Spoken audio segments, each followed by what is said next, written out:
Hello and welcome to the lecture of thermodynamics. In this lecture, we will talk about what is thermodynamics, why we need to study thermodynamics, how we will study thermodynamics. Then we will mainly do unit conversion in this lecture. So to begin with, what is thermodynamics? So thermodynamics is the a study of transformation of energy from one form to other form. That means it is the study of transformation of energy from one form of energy from one form to other. That means thermodynamics is the study of transformation of energy from one form to other form. Now in universe, energy can exist in many forms. Energy can exist in many forms. For example, mechanical energy, for say heat energy, light energy, then you have sound energy, then you can say solar energy, like this. So energy can exist in the universe in many forms, and thermodynamics is the study of transformation of energy from one form to other form. Now let's take some example. For say we know photosynthesis. You know photosynthesis? In photosynthesis, what plants do, plants takes solar energy. They take solar energy from sun. They take solar energy and they convert this solar energy to chemical energy. That means in photosynthesis, solar energy transfers to chemical energy. And in human body, we take this chemical energy in the form of food. We take food, glucose. That means we take chemical energy, and in the human body, this chemical energy is converted to mechanical energy, and this mechanical energy, due to this mechanical energy, we are able to do movements of our body, we are able to run. So due to this mechanical energy, so in photosynthesis, solar energy transfers to chemical energy, and in human body, this chemical energy, that is food we take, is converted to mechanical energy. Now we will read why we need to study thermodynamics. Why? That means importance of thermodynamics. That means importance we will talk about. So main importance is to generate environment friendly, non-polluting source of energy. Fine.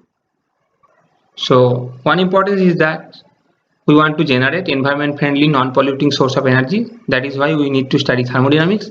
And also you can say we want to enhance the efficiency of any process.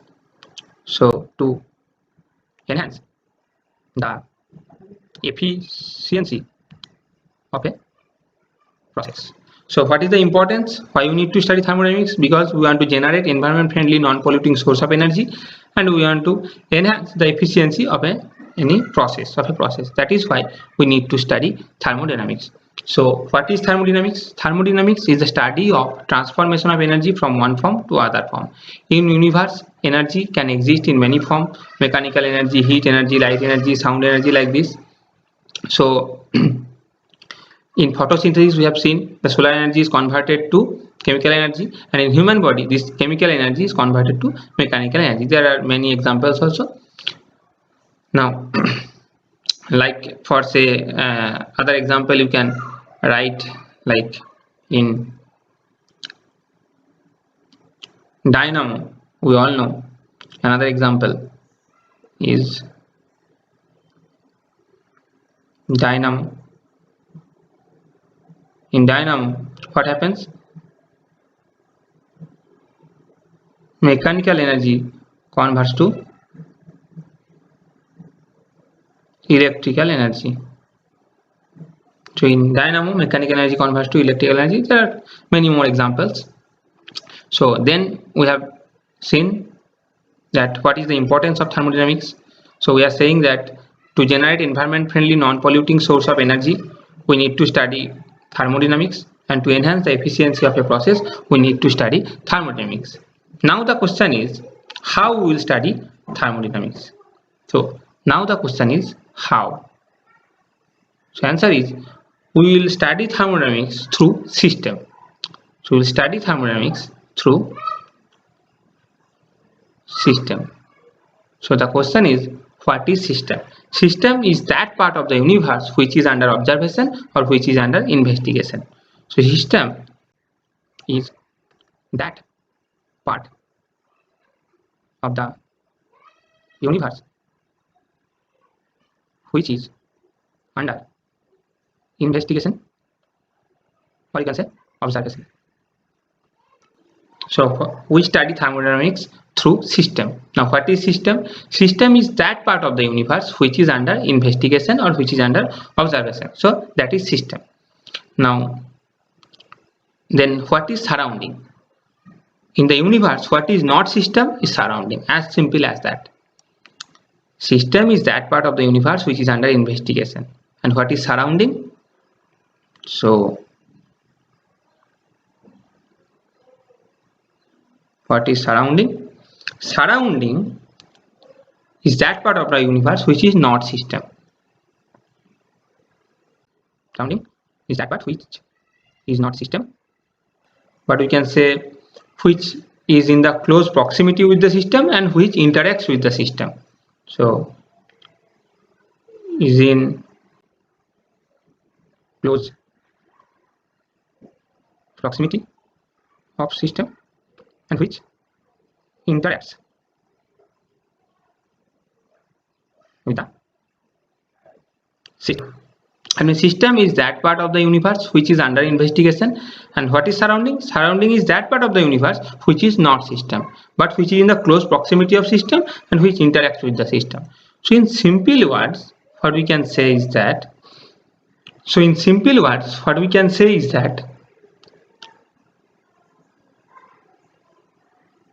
system plus surroundings is equal to universe. This we can say, system plus surrounding is equal to universe. So system is that part of the universe which is under investigation, and in the universe which is not system is surrounding. As simple as this. Okay, now we will study different kinds of system, and we will classify system on the basis of transfer of energy and matter. So on the basis of transfer of energy and matter, we can classify system into three parts. One is open system, other one is closed system, and another one is isolated system. Fine. So on the basis of transfer of energy and matter, we classify system into three parts: open system, closed system, and isolated system. So we have divided system into three parts: open, closed, and isolated system, on the basis of transfer of energy and transfer of matter. That means if I write here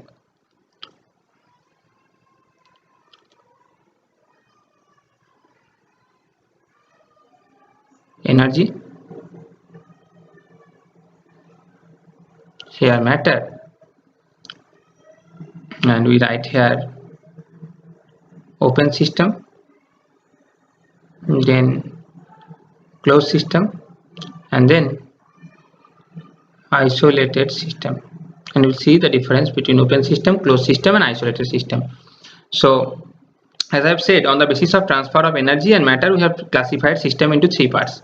In open system, energy transfer takes place and matter transfer takes place between system and surrounding. That means both energy and matter transfer takes place between system and surrounding. Okay. In closed system, what happens? Between system and surrounding, only energy transfer takes place, but matter transfer does not take place. Fine. Okay. And in isolated system, neither energy transfer takes place nor matter transfer takes place between system and surrounding. So we are talking about transfer of energy and matter between system and surrounding. Fine. Okay. Now what can be the example of system? System is anything which is under investigation in the universe. That means you can say your electric fan, it will be a system. Your AC is a electric system, is a system. Dynamo is a system. Like this, it can be the example of system. Now we have classified system. We know what is the difference between open system, closed system and isolated system. Now let's talk about all the three systems one by one. So now you have open system. So in open system, what happens? Energy transfer takes place. Yes. Matter transfer takes place. Yes. That means if this is my system and this is open system and this is the whole universe, that means this is the surrounding, then between system and surrounding energy transfer takes place and also matter transfer takes place. Fine. Now in open system this happens. Now what is the example of open system? A cup of hot tea, you can say, is a example of open system, because here between system and surrounding, so system is my cup of hot tea, so with the surrounding it transfer energy, it transfer matter. Fine. Next you have closed system. Now you have closed system. Closed system means between system and surrounding energy transfer takes place but matter transfer does not take place. Fine. Okay. Now if this is my closed system and this is the whole universe, that means this is the surrounding, so energy transfer takes place between system and surrounding but matter transfer does not take place between system and surrounding. So what can be the example of a closed system? You can write thermometer. In thermometer energy transfer takes place but matter transfer does not take place. Now you have isolated system.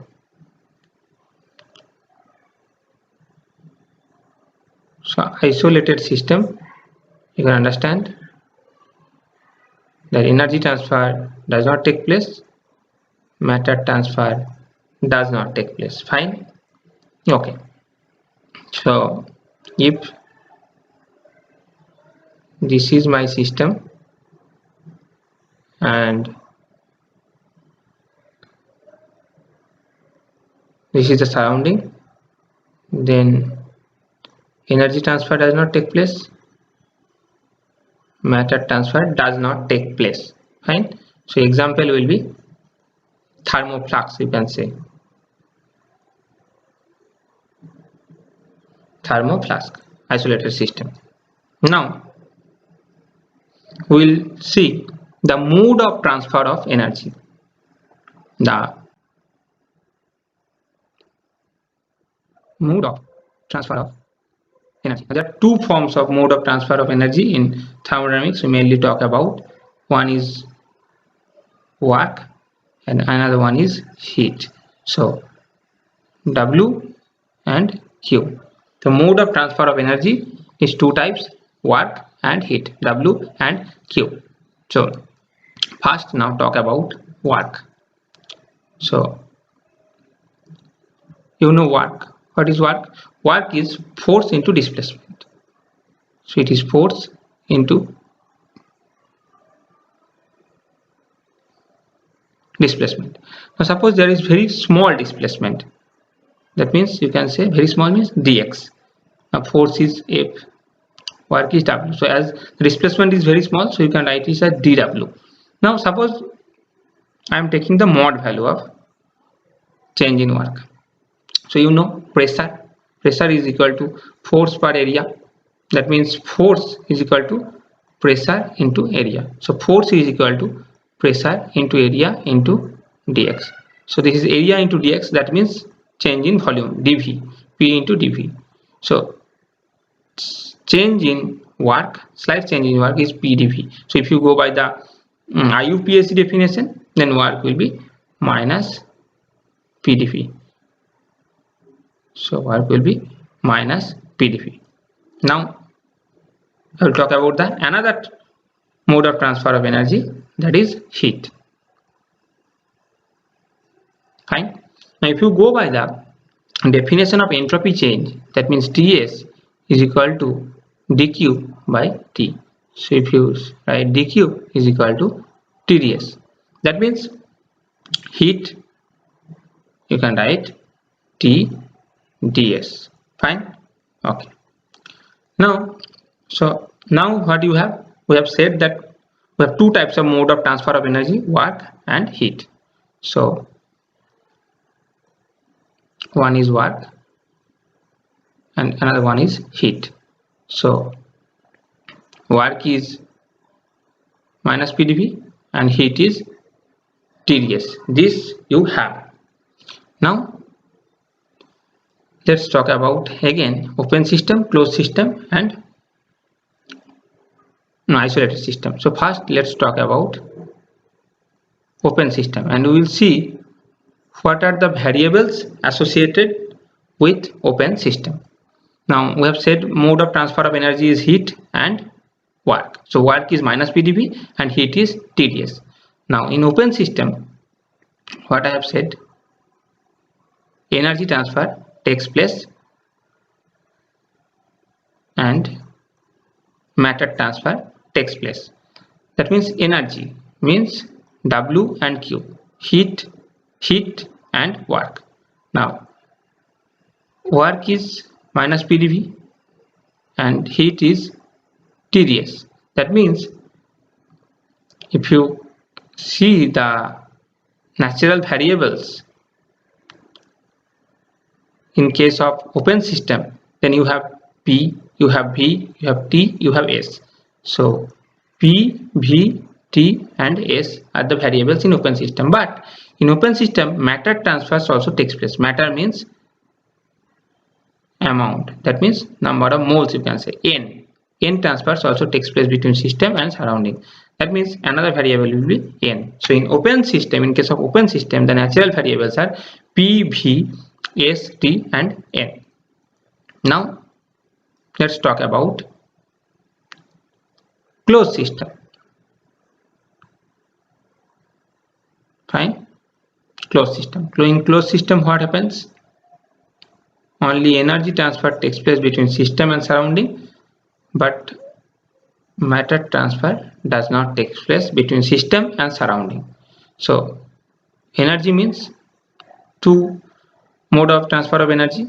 One is work, another one is heat. So we have seen work is minus P dV, heat is Tds. So if you say natural variables in case of closed systems, then you have P, V, T and S. So you have P, V, T and S. Fine. No matter transfer takes place, so no N will be here. This is closed system. Now let's talk about isolated system. This is isolated system.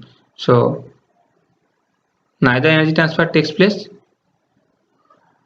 not matter transfer takes place. That means no matter transfer takes place, so no energy transfer takes place. That means P, V, T and S, no. That means we have to mainly deal with open system and closed system, because in isolated system neither energy transfer takes place nor matter transfer takes place. So if you write now, you have open system, you have closed system, and you have isolated system. So energy transfer takes place between system and surrounding in closed system, in open system, in closed system, but in isolated system energy transfer does not take place. Matter transfer takes place in open system, yes, but matter transfer does not take place in closed system, and in isolated system neither energy nor matter transfer takes place. Now if you write the natural variables, then as the energy and matter both transfer takes place, so P, V, S, T and N. In case of closed system it is P, V, S, T, and it is nothing, because in isolated system energy transfer, neither energy transfer takes place nor matter transfer takes place. So what are the variables? If we combine open system and closed system, we get P, V, S, T, N. So associated with these variables we have corresponding thermodynamic potential, or you can say for thermodynamic potential or thermodynamic function, you can say. So associated with these 5 variables you have thermodynamic potential G, H, U, U internal energy, A and mu I. G is gives free energy, H is enthalpy, U is internal energy, A is Helmholtz free energy, and mu I is chemical potential. This all you know. So this is gives free energy, this is enthalpy, this is internal energy, Helmholtz free energy, and mu I is chemical potential. Fine. So if you combine open system and closed system, then you have the variables P, V, S, T and N, and associated with these 5 variables we have thermodynamic potential or function as G, H, U, A, I, gives free energy, enthalpy, internal energy, Helmholtz free energy and chemical potential. Now, and also you have 2 mode of transformation of energy, that is W and Q, work and heat. So these 5 G, H, U, A, I and W, Q, these all are energy terms. These all are energy term. Fine, these all are energy term. This is pressure, this is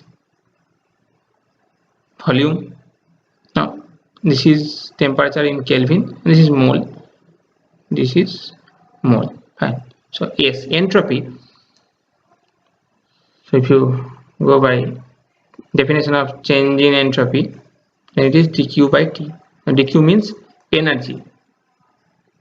So energy by Kelvin you have.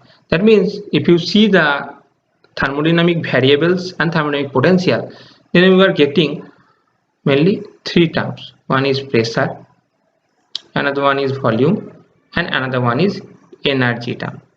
That means energy. That means for the unit conversion we only have to take into account for now these 3 things: pressure, volume and energy. So let's see one by one: pressure, volume and energy. Now we'll go into the part of unit conversion. So unit conversion. Fine. So first let's take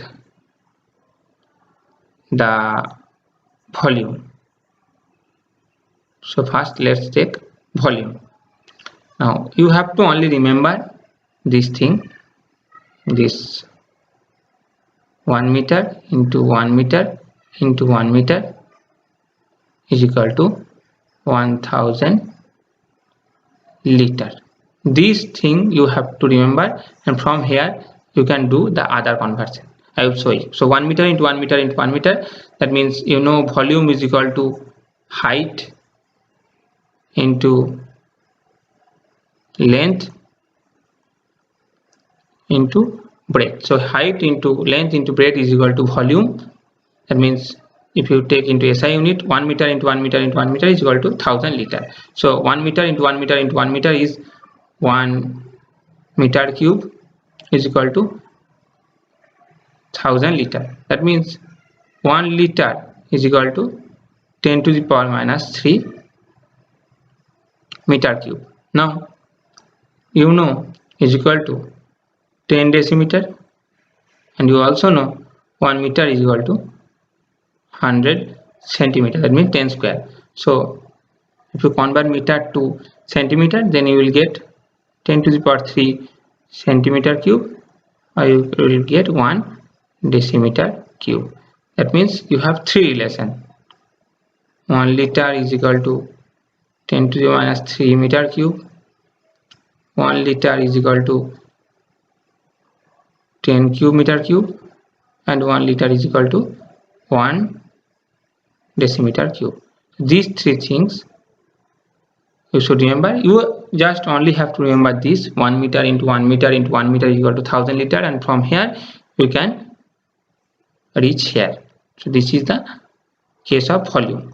Now let's take the case of, or I can say you can also convert like this: 1 meter into 1 meter into 1 meter equal to 1000 liter. So from here also you can directly do 1 meter means 10 decimeter, 10 decimeter, 10 decimeter.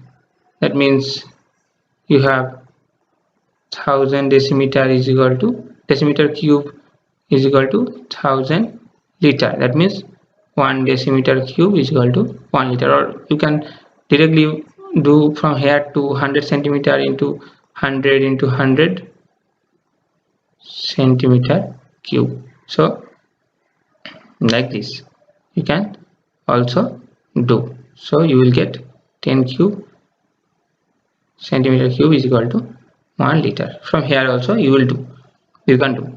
Now let's move into the pressure term. So pressure. Now in pressure you have to just only remember this thing: 1 atmosphere is equal to mainly 101,325, like a phone number, Newton per meter square. This you have to remember. Now I will show you how it comes, but you don't have to remember. You just have to remember 1 atmosphere is equal to 101,325 Newton per meter square. Now I will show you how it comes. Now you know pressure is equal to H dg. So in so this height is 76 centimeter, you know. So height of mercury in barometer 76 centimeter. The density of mercury is 13.6 gram per semi cube. So this is 13.6 gram per semi cube, and this is G. This is 980 centimeter per second square. So if you multiply these three and then convert it into SI unit, so this will be 1 atmosphere. If this is 1 atmosphere, then you have height of 76 centimeter mercury in barometer. You have the density of mercury 13.6 gram per semi cube, and G is value is 980 centimeter per second square. You multiply these three, convert it into SI, and you will get 1 atmosphere is equal to this value, 101,325 Newton per meter square. So these things you have to remember mainly. So now what I have said, that you have to remember 1 atmosphere is equal to, like a phone number, 101,325 Newton per meter square. Now 1 Newton per meter square is equal to 1 Pascal. You can write it like PA. So 1 atmosphere will equal to be 101,325 Pascal also. Fine. Now what you can do from here, 1 atmosphere is equal to 101.325 into 10 to the power 3 Pascal, or you can write 1 atmosphere is equal to 101,325 kilo Pascal. This you can write. Also you can convert it into more units. So you know now 1 atmosphere is equal to 101,325 Pascal. That means 1 atmosphere is equal to 1.01325 into 10 to the power 5 Pascal, or you can write 1 atmosphere is equal to 1.01325 bar, because 1 bar is equal to, you can understand from here, 10 to the power 5 Pascal. This you have to know, 1 bar is equal to 10 to the power 5 Pascal. That means, for simplicity, sometimes we use 1 atmosphere is equal to 1 bar, but to be very precise, 1 atmosphere is equal to 1.01325 bar. So this you have to remember. And also you have to remember 1 atmosphere is equal to 76 centimeter Hg, or you can write 760 mm Hg, or you can write 760 torr. Fine. These all are 1 atmosphere. That means you have to mainly remember 1 atmosphere is equal to 101,325 Pascal or Newton per meter square, because 1 Pascal is equal to 1 Newton per meter square. Then you have to remember this 1 atmosphere equal to 1.01325 bar, 1 bar is equal to 5 Pascal, and these three. 1 atmosphere is equal to 76 centimeter Hg, 1 atmosphere equal to 760 mm Hg, 1 atmosphere equal to 760 torr. So this is about pressure. Now let's talk about energy term.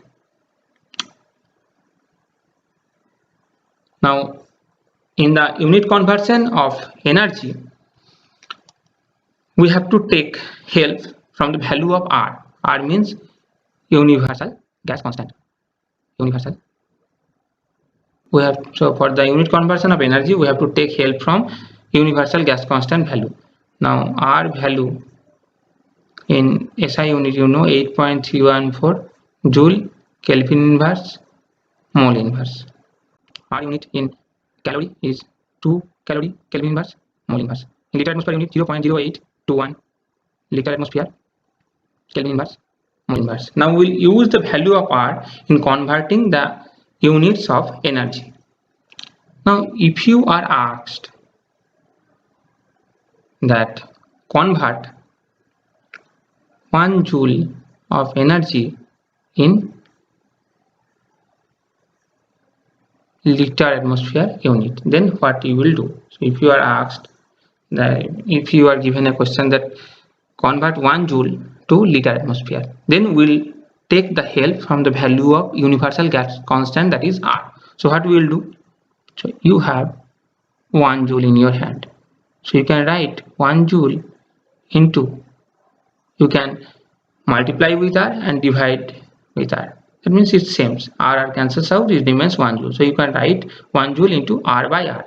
Nothing will change. This you can write. Now see here, you have to convert joule to liter atmosphere. Liter atmosphere. That means in the numerator, liter atmosphere unit should be there. So we will take in the numerator the value of R in liter atmosphere unit, and in the denominator the value of R in joule unit, in the unit of joule, because then this joule and joule will cancel out. So write 1 joule is equal to R in liter atmosphere unit is 0.0821 liter atmosphere Kelvin inverse mole inverse, and in R in joule unit is 8.314 joule Kelvin inverse mole inverse. So Kelvin inverse mole inverse will cancel out, joule and joule will cancel out, so it will remain only 0.0821 by 8.314 liter atmosphere. So now 1 joule is equal to 0.0821 by 8.314 liter atmosphere. So by using the value of R, what we have done, we have converted the energy unit to joule, from joule to liter atmosphere. Now if you are asked x liter atmosphere to joule, then what you will do, you will take the help from R. So x liter atmosphere, so we have to convert it into joule, that means R by R, and this R we will take in joule unit and the denominator we will take in liter atmosphere unit, so that liter atmosphere and liter atmosphere will cancel out. So x liter atmosphere into 8.314 joule Kelvin inverse mole inverse, and this will be 0.0821 liter atmosphere Kelvin inverse mole inverse. So Kelvin inverse mole inverse will cancel out, liter atmosphere will cancel out, so you will get x times 8.314 by 0.0821 joule. So by this way, by using the value of R, you can convert joule to liter atmosphere to joule. Now if you are asked, I am giving you a question. Now if you are asked that convert 1 kilopascal liter to joule, 1 kilopascal liter to joule, it means 1 liter kilopascal. Now liter means volume and kilopascal means pressure, that means pressure volume unit you have to convert to joule, that means 1 liter kilo atmosphere. Now 1 liter means, so 1 liter is equal to 10 to the power minus 3 meter cube, and 1 kilopascal is equal to 10 to the power 3 pascal. Now 10 to the minus 3 and 10 to the 3, that means 1 pascal into meter cube. Now 1 pascal is equal to 1 Newton per meter square. So Newton per meter square into meter cube, that means meter cube is meter, that means 1 Newton into meter. Now 1 Newton into meter means joule, that means 1 joule, that means you can write 1 liter kilopascal is equal to 1 joule. So by this way you can convert the units. So we have seen the unit conversion of pressure, volume and energy. So if I summarize, then what we have studied in today's lecture, first we have seen that what is thermodynamics. Thermodynamics is the study of transformation of energy from one form to other form. Then we have seen the example of dynamo. In dynamo, mechanical energy transfers to electrical energy. In photosynthesis, solar energy transfers to chemical energy. In human body, we take chemical energy as a form of food, glucose, then we convert it into mechanical energy by which we can run, we can do movements of our body. Then we have said that what is the importance, why we need to study thermodynamics. So we have said to enhance the efficiency of a process and to generate environment friendly non-polluting source of energy, we need to study thermodynamics. Then we have said that how we should study thermodynamics. Then we have said that we will study thermodynamics through system. So what is system? System is that part of the universe which is under investigation or observation. So what is surrounding, what is not system is surrounding. That means we have said system plus surrounding is equal to universe. Now we have classified system into three: open, closed and isolated on the basis of transfer of matter and energy. In the open system, both energy transfer takes place and matter transfer takes place. In closed system, only energy transfer takes place, matter transfer does not take place. In isolated system, neither energy transfer takes place nor matter transfer takes place. Then we have said, so we have studied system, the classification of system, open, closed and isolated.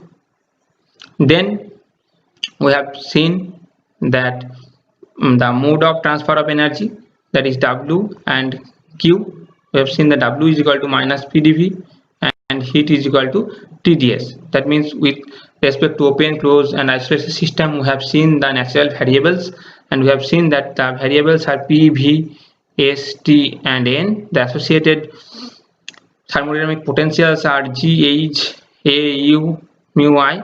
So from here we have seen that we have to mainly look into the unit conversion of pressure, volume and energy. We have seen that. So unit conversion of volume, what we have seen, we have only have to remember this 1 meter into 1 meter into 1 meter is equal to 1000 liter. In the unit conversion of pressure, we have to see, we have to remember 1 atmosphere is equal to 101,325 Newton per meter square or Pascal. From here you can easily convert the other things. And in energy, what we have said that we generally convert the units of energy by using the value of universal gas constant R, and we have also solved one or two questions regarding the unit conversion of energy. So that's it for today's lecture.